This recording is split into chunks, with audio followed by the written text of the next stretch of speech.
Hello, everyone. Welcome to the ESCXTRA interviews for this season. And I am here with Julian from Lonely Spring, participating in this year's Unser Lied für Liverpool. Welcome, Julian. Good to see you. Hello. You actually pronounced that Unser Lied für Liverpool really good, really well. It was like, I mean, do you speak German? No. Yeah, I am a German teacher in my actual everyday life. Okay. So, thank you for that. It sounded like really native to me. So that sort of is the goal of my job, indeed. So, thank you for that. Really appreciate that. Now, Unser Lied für Liverpool, it will be taking place in March. How excited are you guys to be taking part in the competition? We're really excited. It's probably one of the biggest steps for us as a band. I mean, we've never were able to to do a show on a stage that huge, so that makes it really special for us. And also it's like the whole Eurovision thing is just such a big thing all over Europe, and we're getting so many press coverage right now. I mean, it's kind of hard to explain what is happening right now. And yeah, we're just really excited and we're really happy and grateful that the NDA gave us that chance. Yeah, what made you decide to go for Eurovision this year? What made you guys think, well, this is the year we're going to try out? To be honest, it wasn't like a thing that we had planned to do. It wasn't like something that we were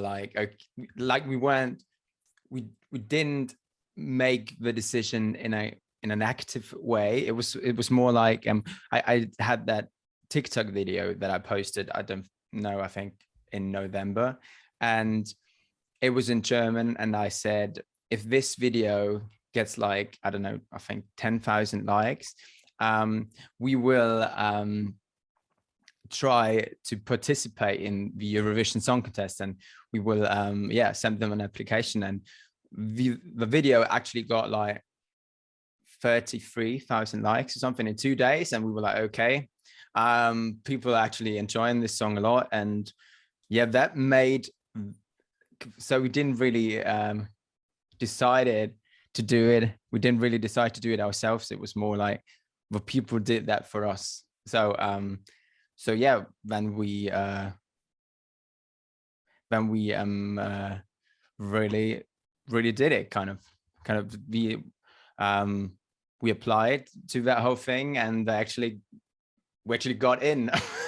So I mean, it's a hard thing to explain, because like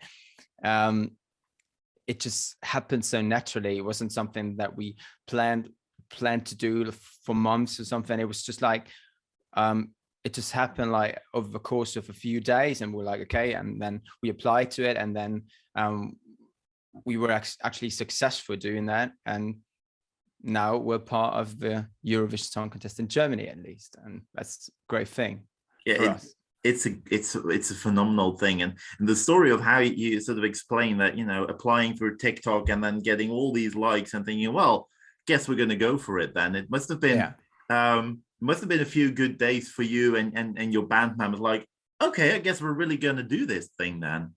Yeah, it was actually just like that. And we've been struggling. We've been kind of struggling the last few years as a band, and I mean, it's for every musician out there, I think it has been a hard time, and so that was really uplifting for every band member of us. And because it just happened so naturally. It wasn't, as I said before, it wasn't something that we planned to do. It was just like we posted that TikTok, and that TikTok went viral, and from that point on, it just went its own way. It kind of, Yeah. Now, Germany have really tried to put on, a show full of variety this year. I mean, your style is very different from what we've seen from Germany in the past couple of years. And then imagine act like Frida Gold in the final, Lord of the Lost. They're all really out there in their styles, I would say, compared to the last couple of years. If you could choose to cover any of the other songs in this year's Unser Lied für Liverpool, which one would you choose? Which one would suit your style best? I mean, I don't know which one would suit our style best, but if I like my personal, if you like, if you ask me personally, I think it would be. That's a tough one because I think every contestant that is taking part in that whole thing this year has a really good song, and I like every song of all of them. So, but if I had to choose, I would say maybe Annika Russo. I think. I mean, it wouldn't suit our style, I think, but that's the song that I like the most, kind of. Good choice, good choice. I must say, I would have thought that you would go, for something like Draw the Line, which is in the TikTok voting, or Yeah. Blood and Glitter. Yeah. I mean, I love that one too, but I think we're just talking about the ones that are already in. So yeah, actually, From Fall to Spring is a befriended band of ours, and it's kind of funny because we both have spring in our name, and we like both front like both people that are fronting the band are twins, which is also kind of funny. So yeah, that is great. Yeah, I mean, it will be amazing if they win the TikTok voting. Now you mentioned that you're twins in the band. How is that to work so closely with your twin?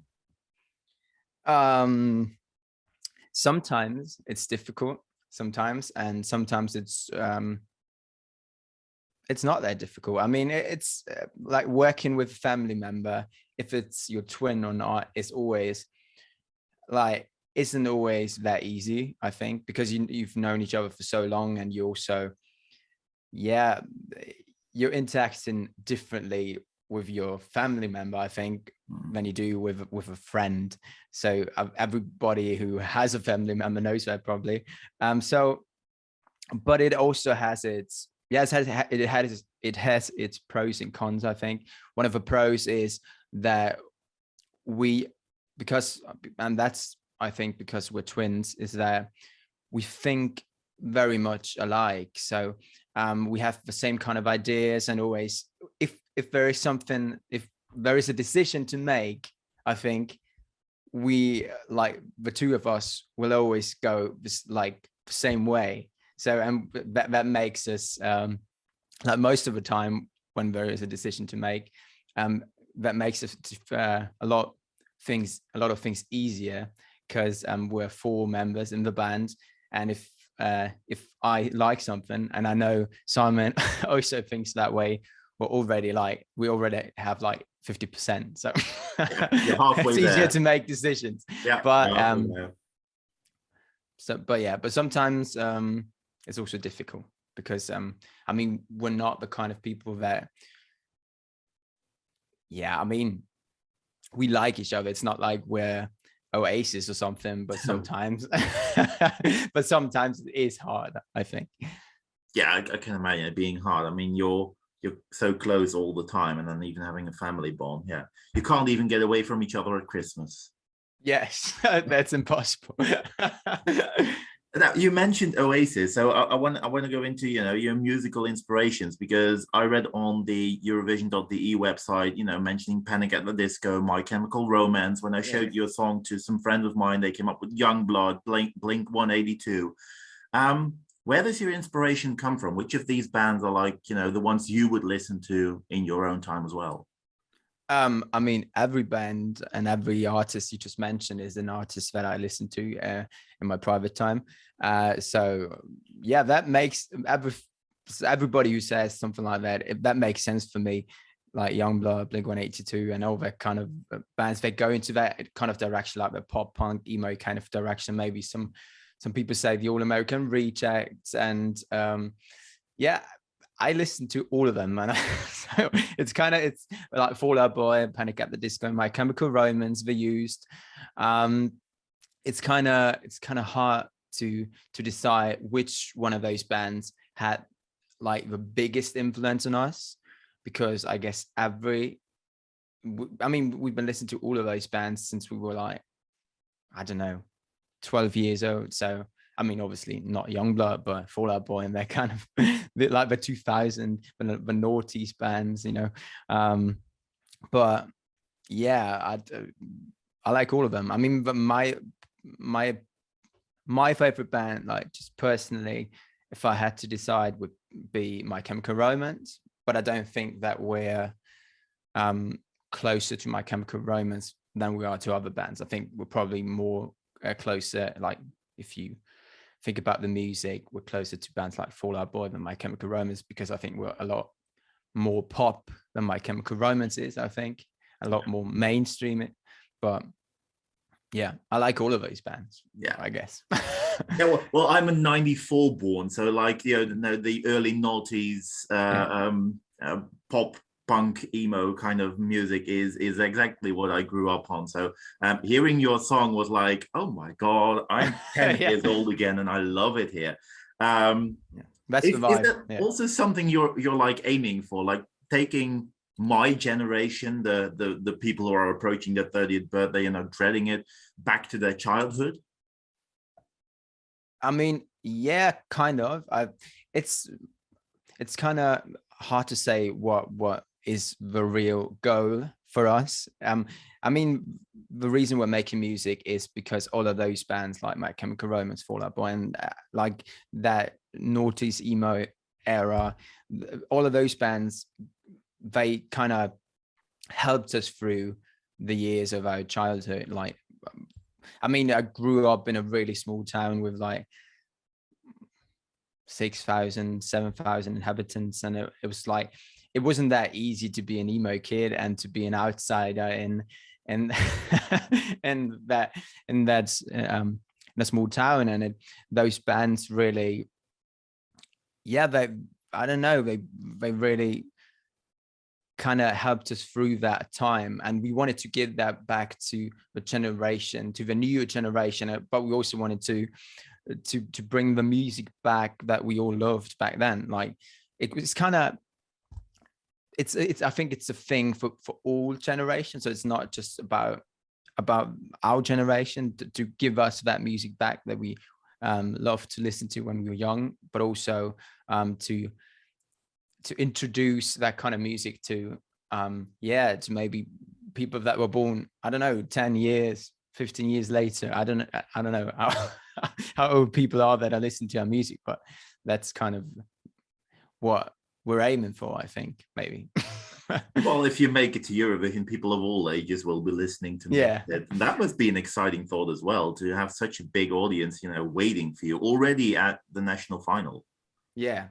That, I mean, that's really, I mean, it's, I actually, when we applied to the Eurovision, we didn't know, I mean, like, we didn't know how big the national finals really were. And it's when somebody came up to us and told us about the whole thing, and okay, that many people will be watching it, we were kind of like a little bit scared also, because we're like, oh, that's a huge amount of people. So we better not fuck it up. But yeah. But also that's, I mean, it's the biggest, as I said before, it's the biggest step for us as a band that we ever made, and we're so grateful for that. And I mean, we already, like, all of those social, like, numbers in the social media game, all of those numbers are already increasing. It's in a way that we could have never imagined it, like 2-3 weeks ago. It's crazy. They're like blowing up, and people from all over Europe are following us, and that's kind of crazy. I mean, it's what kind of impact it already had on that scene. We couldn't have imagined it like 2 weeks prior to the announcement, but it's a crazy thing. And we're really grateful to be a part of it. Yeah, it must be a fantastic feeling. And I mean, you mentioned your journey already, growing up in a small town in Bavaria, I think, right? Growing up in a small town in Bavaria, feeling like the outsider as an emo kid in there. Now your song is also an ode to all those misfits in our society, the Außenseiter. I love the German word for it, you know. But, you know, in there, the Eurovision website in Germany also said that your message is sort of to make sure that people stop telling others how to live their lives. Does that also come from your own experience growing up in that small town? Yeah, it does. I mean, like, we didn't, as I mentioned earlier, we didn't really fit in. I mean, we looked different than other people. I mean, I don't know if we behave differently, but I mean, we were kind of the outsiders, and we didn't fit in with our looks, but we also had, like, I mean, our mindset was I think broader than from everybody else around us. And but that like being an outsider, I mean, it's kind of obvious, but wasn't always that easy. And so sometimes you get to a point where you think, okay, maybe I somehow want to fit in, and maybe I need to change, maybe how I don't know, how I dress myself or whatever. And you do all of those things to actually fit in, but then one day you wake up and you look into the mirror and look at yourself, and you kind of realize that what you're seeing is not you. It's just something. It's just someone that the other people, a person that the other people want you to be, but you're not that person. And yeah, we did experience these things. And I mean, I myself came to the point at one day where I was like, okay, I'm just going to be me from now on. I don't want, and if people don't like me, then that's their problem and not mine. So and I'm gonna be who I really am, kind of that kind of thing. And so that's the message that the song that we want to bring out to all the people out there listening to the song, that it's more important to be you and to feel comfortable in your own skin than portraying someone that other people might like better, but that isn't quite you. Yeah. Like, you can only achieve true happiness if you can be your one true self, not what other people want. Kind of, yeah, absolutely. Now, I mean, Eurovision has had some bands that have been quite out there as well. You know, Måneskin have been there. Obviously, they won the contest a couple of years ago. Last year, this naughty kid got a throwback when the Rasmus all of a sudden ended up at Eurovision. That was kind of crazy. Yeah, that was I mean, I didn't expect that. I mean, I know them from the, I don't know what, I think In the Shadows is the single. Yeah, like the that's the one with the really high pitched voice. And so yeah, I didn't expect them to participate in the Eurovision Song Contest, but it was, I mean, I liked it, I guess. So yes, it's I mean, it's only natural for a band like you guys to make the step now. Listening to your lyrics, I mean, I love the opening line. I've been awake for 3 days and I don't give a fuck. I probably shouldn't swear on this. Apologies to everyone who's watching. But, you know, have you ever been awake for 3 days in a row?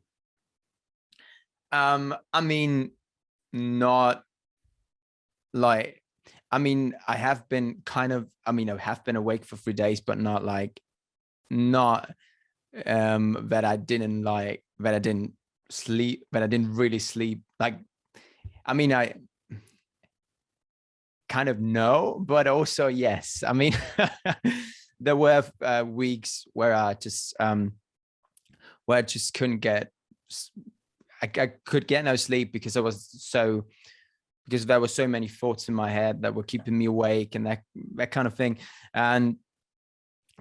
But so I only slept like 1 hour per night, but I did sleep, but I mean, not really. So, I mean, there were nights where I didn't sleep, but I don't think that I I've not. It wasn't 3 days, I think, but it was Yeah. actually just a line that came to my head when I was writing the song. We were in the studio, and it came out of nowhere. Actually, it was like I had a guitar in my hands, and I was just like jamming the chords. I was like, and was like humming something and trying to find a line, and I was like, okay. And then I just sang just that. It was just like, oh, I've been awake for 3 days. Da, da, da, da. And then our producer was like, oh, what did you do? What did you just do? And I was like, yeah, but it's a great line, isn't it? And I was like, yeah, okay, let's do it. And that was actually the start of the song. So it all, the song, that was like the real beginning of the whole thing. It was just that line and the chords of like the strummed chords of the guitar. And yeah, I mean, it's a bit exaggerated, obviously, but yeah. But I think that's a feeling that many people can sort of relate to, you know, that you do go to bed at night, but your head is just so full of thoughts that you just can't really get a rest. And well, then after 3 days, you're like, well, I don't really give a beep anymore.